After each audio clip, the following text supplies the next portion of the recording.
E aí, hoje a gente vai fazer um check-up completo numa verdadeira lenda da indústria, a Ford Motor Company.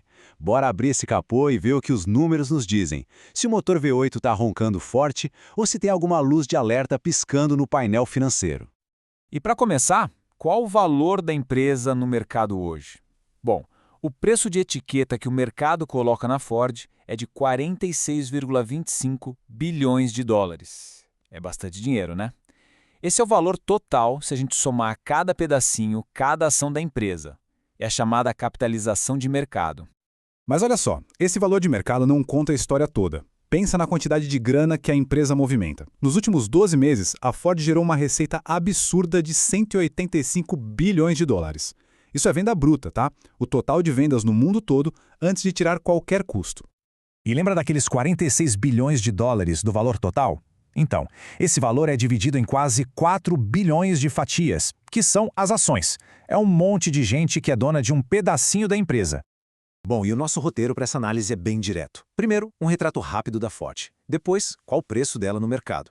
Aí a gente vê como ela ganha dinheiro de verdade, dá uma espiada sobre o capô para ver a saúde financeira, o que sobra para os acionistas e, por fim, o grande dilema do investidor. Vamos lá, começando pelo básico, o RG da empresa. Quem é a Ford no cenário financeiro? A ficha é simples. O nome é Ford Motor Company, negociada na Bolsa de Nova York, a NSE, com o código F. Bem fácil. E ela faz parte do setor de consumo discricionário. O que isso quer dizer? Basicamente são produtos que as pessoas compram quando têm um dinheiro extra sobrando, não são itens de primeira necessidade. Certo. Agora que já conhecemos a empresa, vamos àquela pergunta de $1 milhão. A Ford está cara ou está barata segundo o mercado? E para ajudar a responder isso, a gente usa uma ferramenta clássica, o índice preço/lucro, o famoso P/L. Ele mostra quanto o mercado topa pagar por cada dólar de lucro da empresa. E no caso da Ford, o número é 14,90. Ou seja, os investidores estão pagando quase 15 vezes o lucro que a Ford gerou no último ano. Mas é aqui que a análise fica mais interessante. Esse PL de quase 15 é olhando para trás.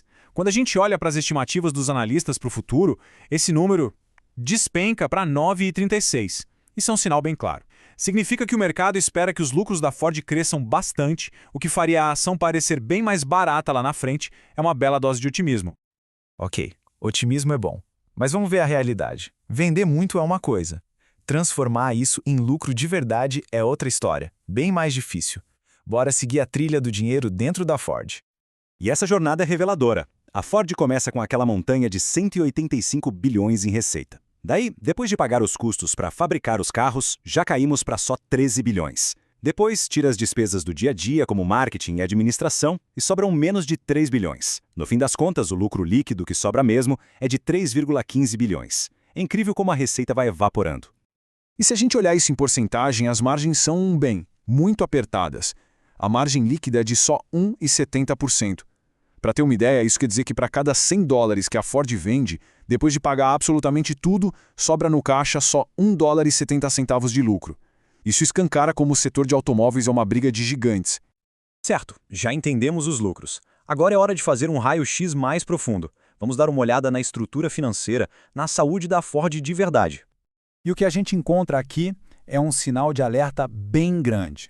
De um lado, a gente tem o dinheiro em caixa, uns 28 bilhões de dólares. Do outro lado, uma muralha de dívida de mais de 160 bilhões de dólares. A diferença visual aqui no gráfico já fala por si só. O desequilíbrio é gritante e aponta para um risco bem considerável.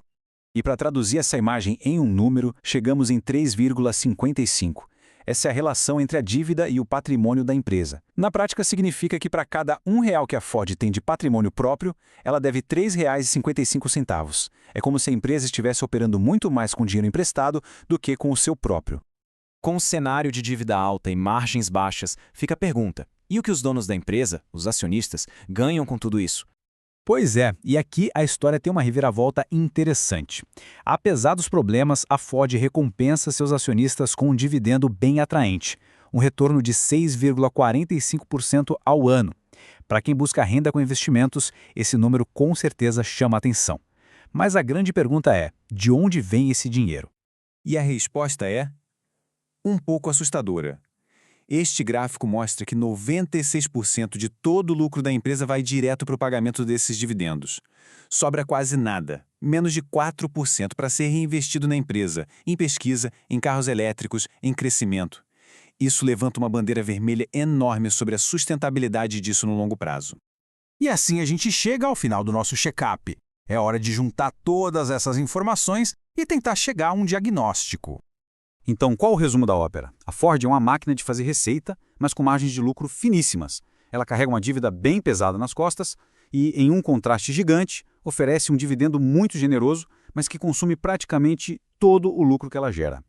E tudo isso nos leva à pergunta final, o grande dilema. Com base no que a gente viu, a Ford seria um clássico investimento de valor, uma empresa sólida passando por um momento difícil, ou seria uma perigosa armadilha de valor, onde esse dividendo alto serve só como uma isca para esconder os enormes riscos por trás? A resposta, como sempre, fica para análise e reflexão de cada um.